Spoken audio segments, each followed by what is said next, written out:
نننې زمنګ سبق سورة المائده شپږم سپاره 27 آیات خوانوالی 31 نمبر آیات پوری. اعوذ باللہ من الشیطان الرجیم بسم اللہ الرحمن الرحیم سبحانك لا علم لنا إلا ما علمتنا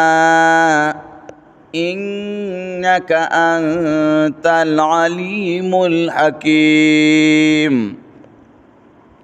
واتل عليهم نبأ ابني آدم بالحق اول ولا پدی باندی خبر د دو زامنو د آدم علیہ السلام پرشتیا اذ قربا قربانا فتقبل من احدهما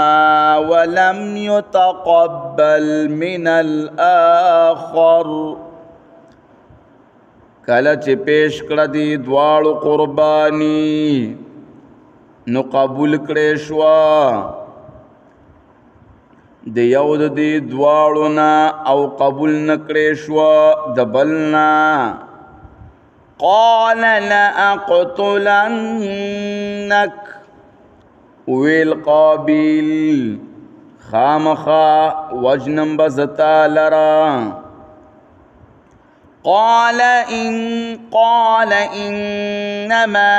يتقبل الله من المتقين ویل هابیل یقینا قبلی اللہ د متقیاننا لئن بسطت إلي يدك لتقتلني ما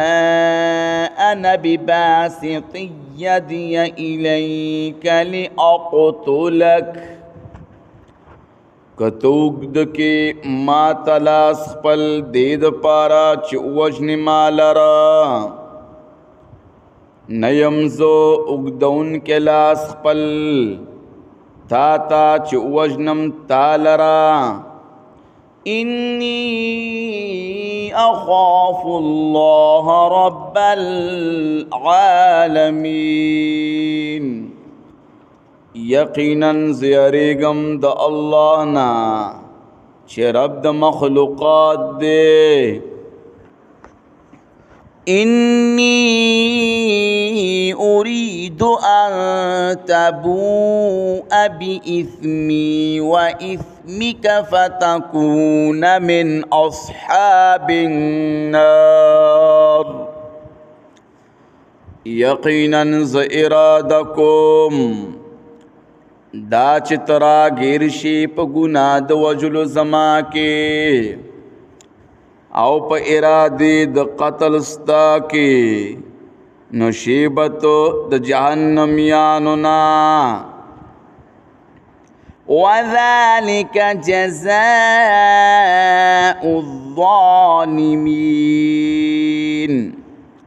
او دادا سزا د ظالمانو فطوعت له نفسه قتل أخيه فقتله فأصبح من الخاسرين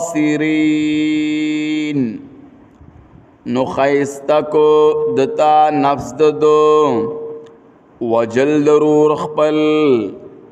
نوی وجو دلرا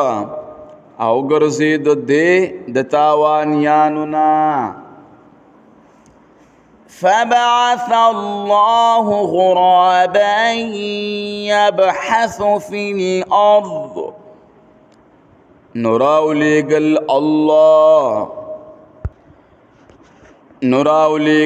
الله